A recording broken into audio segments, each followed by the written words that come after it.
Hola, hoy en nuestro espacio de filosofía CB9 veremos el tema principios lógicos. Los puntos que veremos sobre dicho tema serán: ¿qué son los principios lógicos?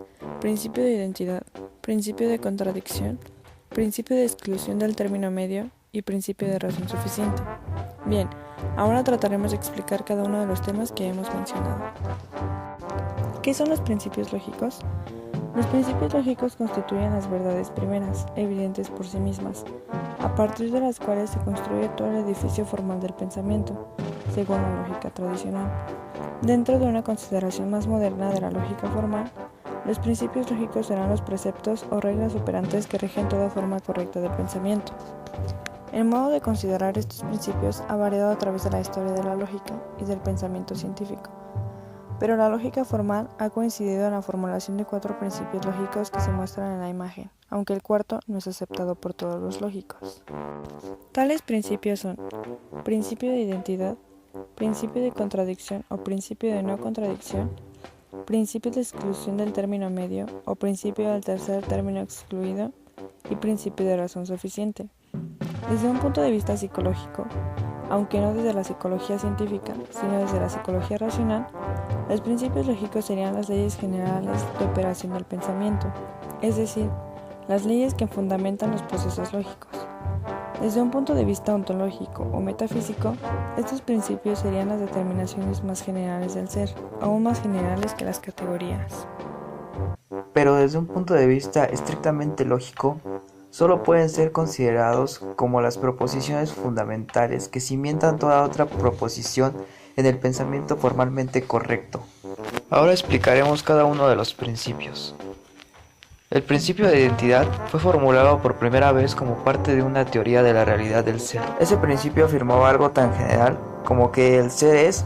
Esto puede ser explicado diciendo que todo objeto es idéntico a sí mismo, como se muestra en la imagen.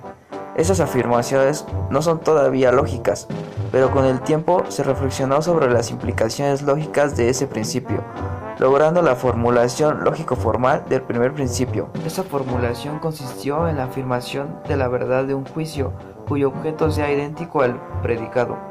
Ese tipo de juicio se ha llamado juicio analítico. El primer principio lógico se ha resumido con la fórmula que se muestra. En el principio de identidad, todo objeto es idéntico a sí mismo. Por tal motivo, en términos físicos, se puede aplicar a las cosas tangibles. En lo que respecta a las ideas, se puede tener por entendido lo siguiente: todo pensamiento es idéntico al pensamiento mismo. Es claro que hablando de los pensamientos se puede llegar a la conclusión de que dicha idea no puede ser cuestionada por otra idea, ya sea marginal o complementaria. El concepto que se establece debe ser como el pensamiento existe, y sabiendo que para pensar en ello hacemos uso de la idea misma del pensamiento. El principio de identidad cobra importancia para nuestro entendimiento en la medida que el predicado exprese notas complementarias al sujeto. De esta manera, el principio de identidad amplía nuestro conocimiento.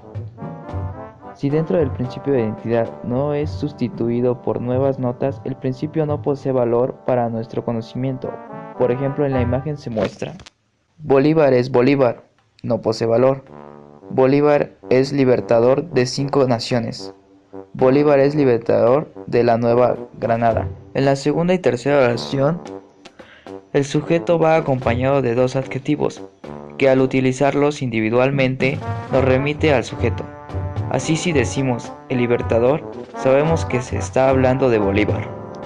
El siguiente es el principio de no contradicción. Este principio ha sido llamado tradicional e incorrectamente principio de contradicción, cuando lo que se enuncia es la imposibilidad de contradicción en el pensamiento. Se trata del principio fundamental de la lógica clásica que descarta cualquier posibilidad de contradicción en el pensamiento y en la realidad.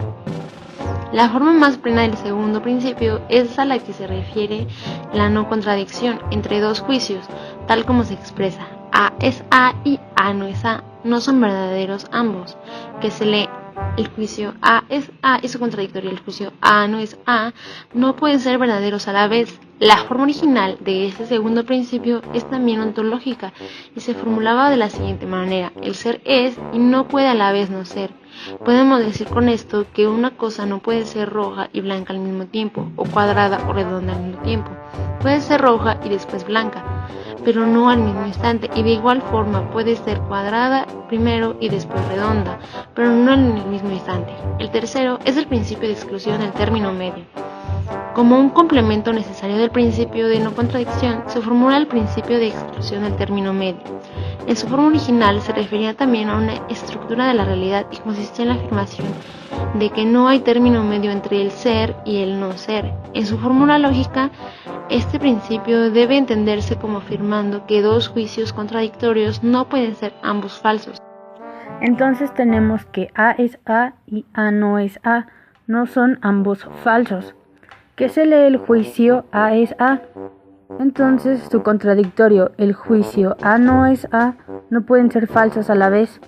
Conforme a este principio, cuando dos juicios se oponen, uno debe ser verdadero y el otro falso, excluyendo una tercera posibilidad que pueda establecer la verdad o falsedad de los dos anteriores.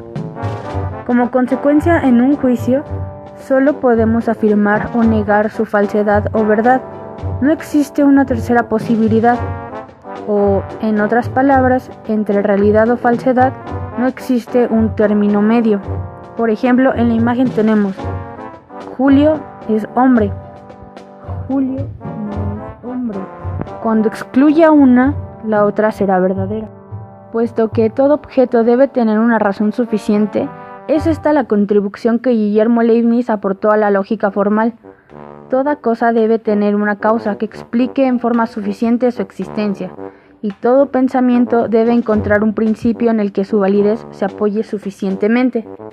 La razón suficiente enmarca el método que las ciencias deben seguir para explicar cada uno de los pensamientos, fenómenos o hechos que requieran de la explicación misma.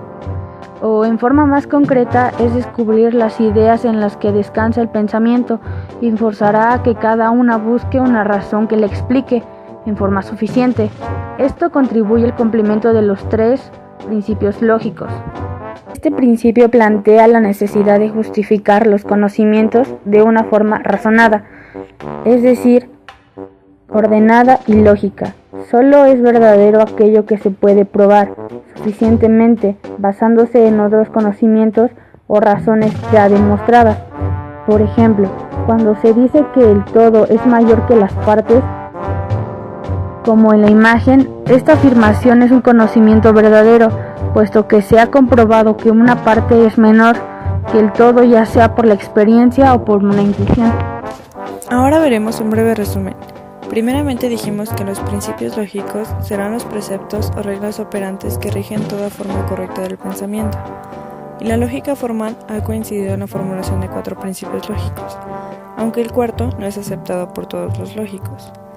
Explicamos cada uno de los principios y al analizarlos llegamos a una reflexión. Los principios lógicos son fundamentales para tener un pensamiento correcto y muy bien estructurado. Nos despedimos diciendo Carpe diem, es decir, aprovecha tu tiempo, aprende y logra algo nuevo cada día.